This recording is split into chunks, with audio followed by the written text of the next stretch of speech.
乡亲朋友大家好，欢迎收看今晡日富喜类的节目。大家有发现无？你下有当个后生囡仔，今日可能离开自家嘅家乡，去到都市里头去上班，然后讲做铁路，不过记得可能会去住屋，才有提供好带。不过你下不加有按告咧，佢可能记得发动到嘅钱去住屋，佢大概品质又唔会当好。你下有一群嘅后生囡咧，记得建立一张按照共生共益嘅地方，你係乜嘅意思？今晡日咧讓場內邊好好嚟了解一下，大家攞本案你見邊嘅體解，來邊其實係共生共益嘅共同嘅創辦人王維剛，歡迎維剛。大家好，我是九樓共生公寓的夥伴，我是維剛。好，聽你咧，大家咧本案體解咧係記得嘅新人哦，是係范巧信。大家好，我是共生共寓的成员，我叫做范巧欣。本案了解好，歡迎。其實維剛好年輕哦，看起來，謝謝。實際上也很年輕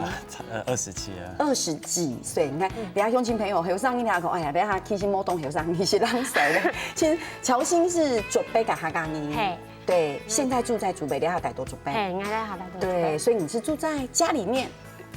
大埔下，來到台北的時間養落去，記得改平台。哦，所以其實巧欣愛用手動幸福吼，做啲大埔冇下。對，頭擺啊，我做後生嘅時間，我就會覺得說，攞爸爸媽媽強下帶，攞東希望講做啲有一啲設家嘅提供哦，在做後生嘅時間。如果等到台嘅時間，在外面租屋之後，就會覺得跟爸爸媽媽住在一個家裡面，好像很幸福。我的感覺是這個樣子，對。現在電幕一照牆有兩改類的節目地董事會講，這好像跟居住有點關係。其實聯合組推杯呢，我們講共生公寓，我們是不是可以簡單少改一下，什麼是共生公寓？其實我們主要是這個概念，其實從國外來的啦。比如說，我們過去如果在國外交換學生的經驗，看到國外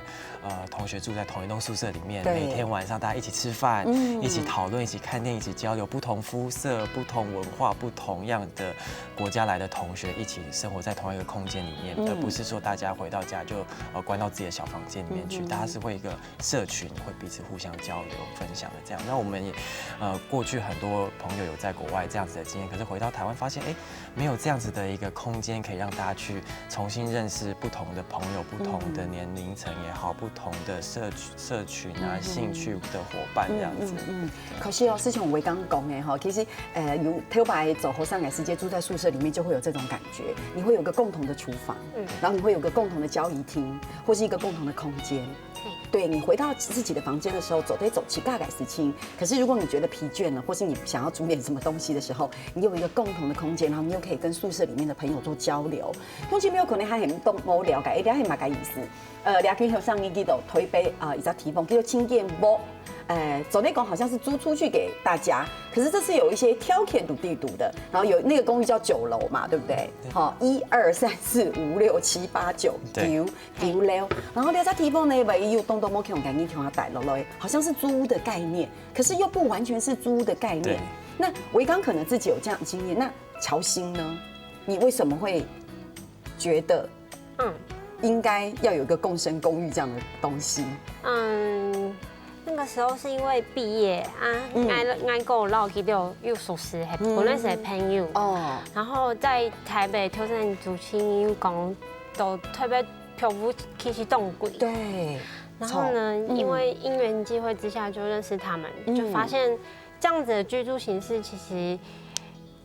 實，第一個解決了，怎麼說，在台北一個人獨居的孤單感。對，大家都有夥伴可以一起相處啊，一起在同一個空間上面聊天、喝茶。對，然後第二個當然最重要的問題是經濟上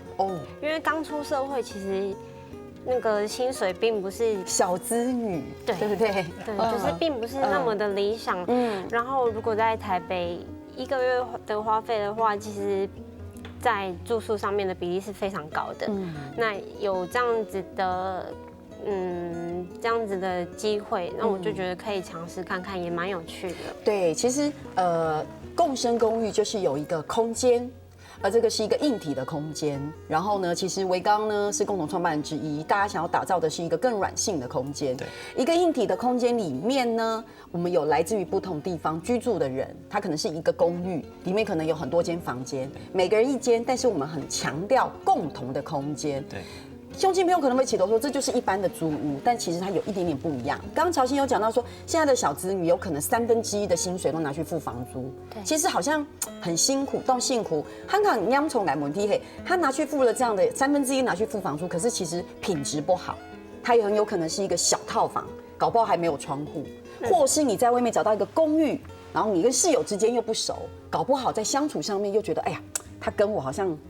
不是同一类型的人，然后你一个房间我一个房间，可是因为房东可能会隔成很多房间，造成他们在环境上面可能又没有那么好。可是你一张也可能用可以动斗前一做不，所以呢，这一群年轻人就觉得说，我们应该要打造一个更好的居住品质，对不对？为什么？因为现在整个房价很高嘛，对不对？然后薪资所得又没有办法符合房价的期待的前提之下，所以有一个这样的共生公寓。所以用金朋友哦，了解后上你记得谁大塔抽一张安永盖做得大概提供，对不对？所以可是这跟一般的租屋有什么不一样？其实我们在选公寓的时候，我们会有一个条件是它的公共空间一定要很大，譬如说它的客厅要很大，没有被房东隔间，然后它可能最好是开放的厨房，所以让大家可以有在吃饭也好、煮饭也好，然后在客厅互动有这样的空间可以，甚至我们会有一些比较取巧，就是说我们房间里面不放书桌，就会让大家说你就不要待在房间里面一个人，你尽量就到外面来跟大家一起互动。对，所以乡亲朋友可能都了下天气，但有可能都上片哦。第一是会记得了下做在讲住出去界，你讲公寓吼共你一间屋，我发现你们的共同空间打造的很漂亮哎，对不对？你们会刻意的让它去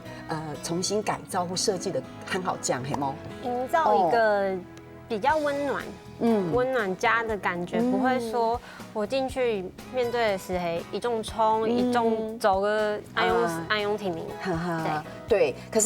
是这很不容易耶。说实在的，有时候你跟家人住在一起，或是跟你的男为一半住在一起的时候，都会有摩擦，因为那是一个公共空间。可像你们这样子的一个精神、一个理念，就是我们要有个共同空间，我们希望大家是有互动的。可是这样子会不会，比如说共同空间的清洁呢？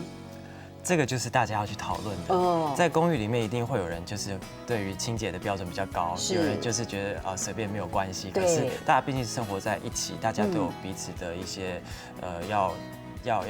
共同遵守的规范，所以不定期大家都会一起要讨论，一起我们现在面临到哪些问题，那之后有什么可能解决方案，大家怎么可以分工这样子？有没有什么实例你遇到的？主要就是说。我们会有外国朋友住在公寓里面，那其实外国朋友来的时候，他当然就是不知道他要怎么倒垃圾，不知道怎么做垃圾分类，他甚至不知道还要买蓝色的塑胶袋才可以倒垃圾。可是就是要有台湾室友在里面，就要带着大家一起去做这件事情，然后跟大家说我们几点几分垃圾车会出现在哪个地方，然后每月第一个礼拜谁负责，第二个礼拜谁负责，就这样去把这种公共空间的维护，去把它建立起那个公约这样。那后来你那个来住的那个外国朋友，他喜不喜欢固定时间倒垃圾，然后要有垃圾袋做分类？这件事情当然要花一点时间适应，因为对国外来讲，可能都是大楼就有人在收垃圾，没错。那他们有一些人可能工作到很晚，或者说晚上有课的时候，哇，那真的是赶垃圾车，真是很需要时间去习惯的一件事情。对，所以那个公寓下的条件是它有分长期、短期吗？对我们，因为我们发现说，其实有蛮多外国朋友来到台湾，譬如说他来学中文，然后他来实习，或他有一些那种艺术文化交流的计划，他可能 maybe 待3个月、4个月这一种短期的。那其实台湾的房子基本上很难签到半年以下的合约，没错。再加上房东很少会讲英文。那再加上，其实台湾的租屋的环境，其实大部分的那个条件不是非常的优质。那对于外国朋友比较难以去习惯那样子的一个居住环境。是。所以其实强盛共你记得住不北沙记得有冲击。长期，你可以签很久的合约，对，比如一年签。然后当然你也有短期，比如说可能有其他外地来改朋友，他有时候来这边地方可能只是一个短期的工作，对，他就可以签短期改住宿，对，然后就有一个这样。那是不是你们那边又是不是有一个主要的人在公寓里面会做管理的责任？我们其实没有特别安排管理人，而是说我们在每间公寓都一定要有台湾人住在里面。那台湾人就是等于一个算是小管家的角色。对，就是说整个公寓的一些，比如说召集大家啦，然后讨论这些事情啦，以及说我们面临到一些问题，比如说一些热水器坏掉啊，冷气机坏掉啊，或者说大家有一些小纠纷的时候，那就是台湾人负责。所以这真的感觉很像一个大家庭吼。对不对？对，我觉得在某部分来说，也是弥补了我们就是失去原生家庭的那一种温暖的感觉。因为住在共生公寓里面，我们彼此熟悉不同的人事物，然后学习是怎么去应对。那在人跟人之间的互动上面也会比较紧密频繁，不会像以往的过去居住形式，就是我回到家工作完，我就是关在一个小房间里面，然后看看电视，就这样子过了一天。那重新找回对于定义一个新的家的定义，然后重新找回那样的温度，是我们目前很重要的一个精神。对，不过系讲我带头强先讲伊地路都带去嘛来挑拣哦，其实挑拣还营养节咯，等下咱长期就来分享，大家先聊下。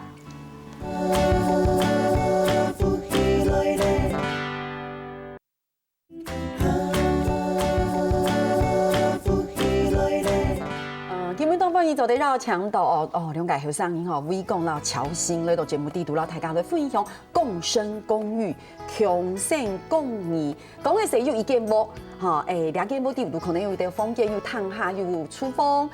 大家共下来带。就是我们大概因有可能是因为你是从外地来的，对，或是你是从国外来的，我们大家带空哈，又有一个交流，又有一些互动，然后也建立一些不同的友谊、不同的情感。是种乔欣讲的，可能它会让你增加人跟人之间互动的温度。因为有时候我们回到家，狗屎才会走谁走你很累，你回到家里的时候，你就躲在自己的房间做自己的事情。可是其实我很想问的事情是什么？我觉得这就是每个人需要的隐私权。我一天工作下来，我很累了，我在挪北故意让你拱位，对不对？有可能嘛？取决于你的工作性质，是不是？我回到家里，我只想一个人，我可以又烫汗，还走在又出风，可是可不可以不要来吵我？我就躲在我房间里面。我觉得这是一个隐私权很大的挑战，会不会有这样的一个冲突？其实还好，因为其实室友如果要自己的空间的话，就是回到房间里面去。那你会不会说，那个室友来住共生公寓之后，一年365天永远都躲在房间里面？其实不太容易，对，因为其实我们住进来的室友，其实我们都会跟他聊什么叫做共生，什么叫做他愿意去分享。其实不只是我们 share 这样子的空间，而是 share 我们自己的这样子，比如每个人的生活、每个人的兴趣、每个人的价值观等等的这样。对，所以入住有条件，对不对？以前我们挑白你请我带的时间，你先跟房东见面，房东也觉得好像你看起来很正派哦，有正常工作需要租屋，然后觉得大家互相达到一个共识，狗很容易是走在带的地图。你去你们那边住有什么样的一个严密审核吗？我们会请那个申请者要交履历。好严格哦，要写一份履历，告诉我们书面的履历，对你对共生的概念定义是什么？那跟我们有没有符合？因为毕竟，我觉得这是一个价值观的选择。如果在选择上面出现了分歧的时候，日后的相处会。就是大家彼此之间都会增加一些困扰，是，对。譬如说，他可能要接受他的朋友可能会带朋友来家里，对。那他可能他的拖鞋会被朋友穿走，然后他的酱油可能被别人偷拿去用，但他又可以接受，就是说朋友也会回馈一些东西到那个家里面去。所以在厨房的那些酱料用品是大家一起买吗？还是个人可以买个人？要看每一间，有些大家会有一些公积金，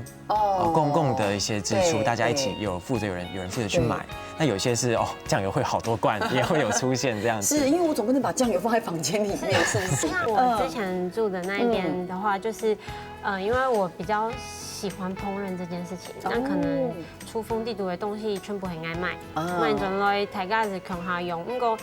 像平时该丢的动物卫生纸啊，该丢是为陪上买，就是以一个分摊、互相截长补短的那种概念去。可是会不会那一种，就是那个不太是截长补短，因为都是我在买，有一种人就是不买。比较少哎。对，为什么会特别这样问？因为我相信在进去入住之前，其实你们有一个很严整的、很严密的沟通。书面资料之后，还有第2关面试，是不是？对，好严厉，就是面试，就是室友来看空间的时候，我们大概会了解彼此到底是他为什么要在台北要住这段时间，他有什么计划，他想要完成的事情，那他为什么想要跟我们大家一起住在一起等等的。对，那刚才乔欣讲说你很会做菜，喜欢做菜，所以里面会有办活动，是不是？对，就像前阵子我还在公寓里面邀请了一些朋友来，然后制作哈嘎脆。哎呦，因为我是在准备哈嘎因冲水时学阿婆煮的脆，好厉害。然后就因为这样子的关系，我就想说透过食物是人跟人之间最简单的沟通方式。没错，没错。对，所以我就做了一桌客家菜，然后邀请朋友一起来吃。哇，那你做了什么客家菜？考试有没有？我做了什么？那个铺脆。哎呦，这么难的哦，铺脆还有那你要先去买铺脆哎。对啊，所以我就从新竹，因为台北实在是太难找到这些客家的食材，我就从新竹扛上来。哦，真的，你知道铺脆是干的。对对，就是铺脆是干的。然后还有那个七霸我也扛上来，所以七霸也是从信中卖耶，然后纳送了推杯。我讲爱做2种，一种系混该花生糖，花生糖，然后另外一个是那个黑头粉，那个黑糖水、牛粉水、姜汁黑糖的，对，哇，你做的很道地，很难呢。就是把一些印象中原本在客家村才会吃到的食物搬来台湾，然后介绍给不是搬来共生公寓，然后介绍给外国的朋友跟一些在比较平常不会接到桃竹苗的朋友，对。那他们有没有很惊喜？还蛮惊喜，是一个很好的是一个很好的交流，对，因为而且台大的史维地公在这个公寓里面，它也不是一个大，因为它并不是真的一个宿舍，宿舍通常是很庞大的人在里面，它是一个小小的公寓，然后每个人有几个改空间，能够又穷哈改空间，所以也可以办一些活动。刚才在照片里面还会看到有一些音乐的交流啦，甚至会有一些可能。我不晓得，也许有机会有像读书会的交流啦，对不对？讲座的交流，其实那都是室友自己办的，因为我们的室友都是，他可能是音乐老师，他可能是一个绘画家，他可能是一个作家，然后他就可以针对他的专长、有兴趣的事情，透过公寓的开放空间，邀请朋友来比如说有音乐会啊，或者说一起看电影啊、讨论什么的。对，而且听说是不是还有技能交换这件事情？比如说，如果租金上面有困难，会有这种情形吗？因为其实我们算是在试验这样子的一个生活方式，所以说我们其实也并不是一个盈利的一个单位，所以说我们再加上我们几个都还是才刚出社会，其实没有什么资源，本身也不是说这方面的经营的专长，所以说我们在整个在做这件事情的时候，比如说我们有一些空间要装潢，我们有一些活动可能是说需要有人去做记录。去了解这样的公司文化是什么，所以我们就会说，会不会可以找到一些会做木工装潢的伙伴，可以一起加入住到我们这里面来？那我们可能说透过一些租金的一些少一点，然后请他来帮我们做这些事情。对，但毕竟这些房子也不是你们的嘛，对不对？你们要找到一个安永改空间改世界，还是会找到最原始的房东。对，所以你们这样的概念应该要跟你们原始房东很契合，而且有个缜密的沟通，他才会愿意，对不对？没错，事先我们要承租，用这种方式去承租房子的时候，我们都会跟房东做事先的沟通。那这个我们现阶段算是建立起一个这样子的文化概念，毕竟这样子算是在台湾算是一个很新的居住概念。对，所以在事前我们都会跟房东做一个很好的沟通。因为永英讲呢，因为其实安永改目的因为其实为了存钱，真的是希望者可以提升我们的生活品质，而且以及生活的方式。前面讲的东东嘛，因为你还是讲你可以家乡去东东，不来送办的时间，你是会住在细个建房，可能5평、6평，那带到地图品质非常个好，我大3年还分房东东都改签，然后有。动作慢浪 Q， 对不对？你要水波慢浪 Q， 还有你让音乐之间的关系越来越疏离。对，所以其实记得聊天后上你走来穷生改公益是希望讲穷荣一样住在房间里面，可是我们有个更好的环境，也很舒适，因为我们可以装潢的比较像要自己喜欢的样子，可以走得好温暖、好温馨。对，然后找到大家你大家打嘴鼓个和了解讲譬如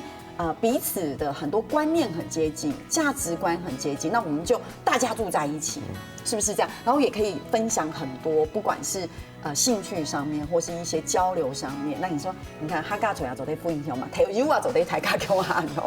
对，所以这就是因为等下好性改在你讲大概观念，所以他们讲到共生共育，就是大家一起分享这样的概念。其实这在台湾真的还很新。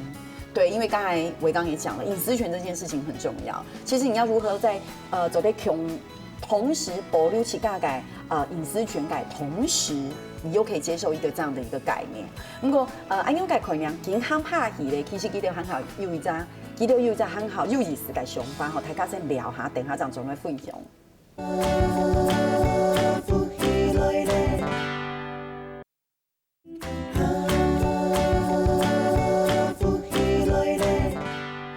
欢迎走在绕墙到乔欣还有维刚来到节目地图，然后大家来分享下后上年纪都开始慢慢都该走该一种那种共生共育的一个你讲居住的概念哦。希望大家走在其中中下、带中下，然后走在分享动都该时期，然后拥有安用的同时，有一个还蛮不错的居住品质，可能预算上面也可以节省一点点，对不对？有可能。对，不过共同聊天，其实现在在国外欧洲，其实比如像德国或是像北欧国家，他们在很多的这种什么居住福利概念，其实推行的算是很成功。比如说，我觉得租期不许都在按动烟哦。我一直有种感觉，就是说，我们其实常常在强调，台湾其实很快就进入高龄化社会。对，尤其像在2050年、2060年的那个时候，你走在街上，其实那个整个高龄化社会，高龄化的比例是超过日本很多的。对，所以那个时候可能大部分带动不哈，就变成很多的独居老人。其实。我觉得在国外有推行，就是像他们会推行一些社会住宅，独居老人跟年轻人一起住。对，他们不一定是家人，可是我们共同使用一个空间，我们彼此有一个照顾。对，所以是不是维刚对这样的一个想法也是在努力中？对，其实德国做的这件事蛮成功的，是说它有一个像是轻盈共居的一个共寓，对，就一栋楼大概6、7层，然后可能长辈是住在1、2楼，然后年轻人住在比较高的楼层，但是有一层是公共空间，在它里面，我觉得不只是住在一起，反而是那个有一些机制的设计很棒，是说它那个公共空间里面是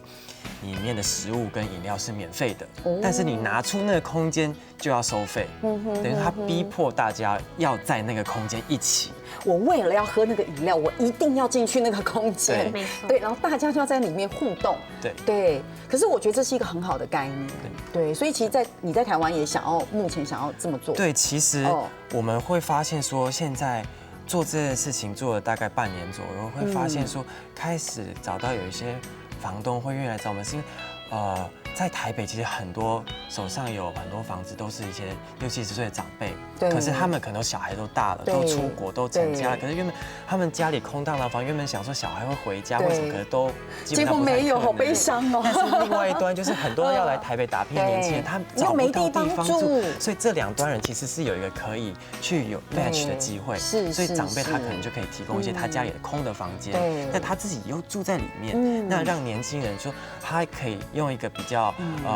可能是稍微比较便宜一点的房租，那可能是跟长辈一起住在一起，互相去分享这样子的空间。我觉得听起来就非常的美好哦，因为其实你想想看，就是因为时代不一样，以前那个经济起飞的时代，可能有很多的现在我们所谓的比较银发的族群，他们可能当时在台北挣了几栋房子，对，可能有1栋、2栋，甚至有些是闲置，那有可能他的孩子也不一定真的住在自己的家里面，那现在就变成说好像土地改龙音嘎，然后没有空荡荡摆在旁边，然后一群年轻人可能来到台北打拼，又没有地方住，对，那不如就大家有一个不同的居住概念，其实是一种陪伴居住的概念。我也使用了这个空间，对，然后我觉得也彼此陪伴，对，然后也许大家在居住品质上面也可以调整，也可以提升。我觉得这是一个很重要的观念。其实在，地贵安用给国家的海工从 A 就国家已经推行很久了，但是台湾现在是不管是从老人照护也还，其实慢慢的还在走这条路。对，希望可以大家一起努力。不过我知道就是第六改穷县公民，那个用冲梯走的改，短梯走的改。听说其实曾经有一群小朋友去住，是不是？对。也很有趣哦，对，女扮改编的小朋友哦，女扮改编的司马库斯，对，司马库斯里面的，他们就是一群小朋友就知道了这件事情，就去联络你们。对，他是我们其中有一个室友，他之前在司马库斯那边去教那些小朋友，然后认识了那边的老师，然后他们刚好说那老师带小朋友到台北来认识，就是整个都市的生活文化等等的，然后就那一天他就来到我们的公寓，跟我们的室友一起玩，然后就住在那个地方。小朋友对，很多个吗？大概4、5位小朋友。他们是因为来台北有活动。可能就是一个交流、校外教学，然后可能晚上的居住地点就选择在共生公寓酒楼里面。台湾或外国的室友就一起玩、一起吃饭，这样好可爱哦！大家昨天看到相片，人家就是来一次女漫改司马库斯的小朋友，他们表情好天真哦。对，其实我觉得这就是一个互动，对他们来说是一个很大的帮助，但是对共生公寓的朋友来说也是不同的新的接触跟交流。对，应该不只是他们很开心，是住在公寓里面的大年轻人们很开心。都年轻了，大概10岁了吧，就是国小6年级的小朋友，然后就把我们当然像大哥哥大姐姐这样子。对啊。这是一个很棒的经验分享，应该有失败的经验哦，没有什么事情都成功了，年轻人。的确，其实做这件事情，我们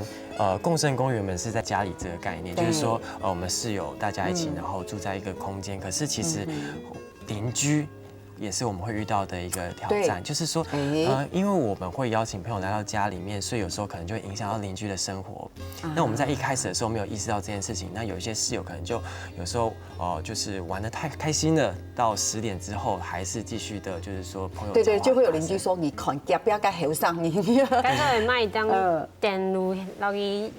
说抱歉，对，后来邻居有接受吗？所以我们现在变成说，都跟室友有一个约定，就是说，如果你10点之后还继续这样被邻居抗议啊，或者被谁反映这样子的话，我们会有一定的惩罚，这样子。请问是什么惩罚？就是可能说，可能是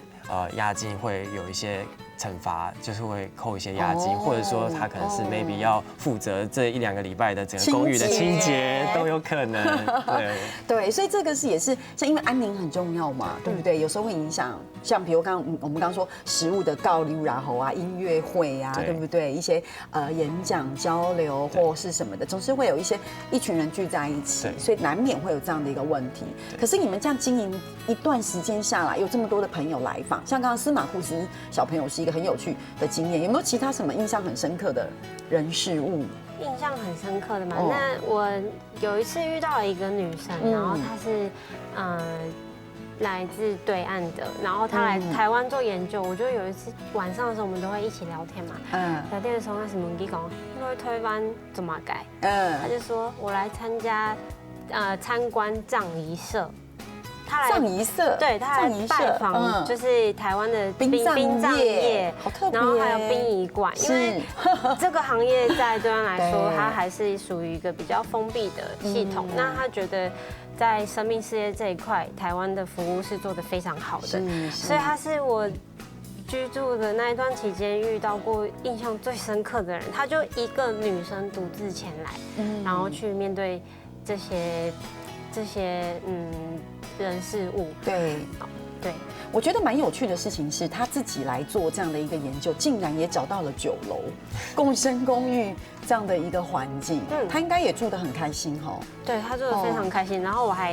后来我还推荐他，就是我知道客家电视台有拍了一个也是关于生命事业的节目的戏剧，对的戏剧，然后我也有推荐他收看这样。你看这是不是就是一个网络的连接？没错，是不是？因为我觉得这就是点，然后你把这些点串起来之后，它就变成一个很密集的网络，然后它其实就可以慢慢的发酵。对，维刚呢？维刚自己从事这个这么久，你什么最印象深刻的吗？最印象深刻的是。其实很多我觉得很棒的是说，我们有一个室友，他就是手风琴老师，然后他就主动的说办了一场音乐会。那这场音乐会我觉得很棒的是说，他不止邀请在公寓里面办音乐会，而且是说他邀请了所有我们因为每一间的公寓的室友都邀请来参加，就不只是单纯住在原本那一间里面的人，而且他甚至还邀请住在那一社区的邻居也一起来参加，因为过去的邻居都会觉得说，哎，你们这一间不知道在干什么。对，你们这一群年轻人住在这一栋房子里面，地都在走嘛，改事情，对不对？对，就是邀请邻居，大概也可以大概理解说，我们到底是什么样子的生活的样貌。是，哎，我觉得这很棒，因为台大都讲，你俩改下不了头白 MOQ。以前在乡下的时候，我不晓得维刚，但是我想乔欣应该很有感觉。有爱头白台三合院，对，就是大家还是聚在一起。是，立马改世界黄昏的时候，他刚刚冲头围攻大树一下，对不对？一边下棋一边喝茶，然后那个跟邻居的关系是很亲密的。阿婆走在路上，有没有？我们客家人他刚刚一打把一孔都说，哎，是包吗？对呀，就是我们的问候语是这样嘛，明明吃很饱，哎，是包吗？是吧？改，对不对？对，可是那个关系是紧密的，对，然后那个社区的网络也是紧密的，关系是很好的，对，反而是现在越来越冷漠了，对，所以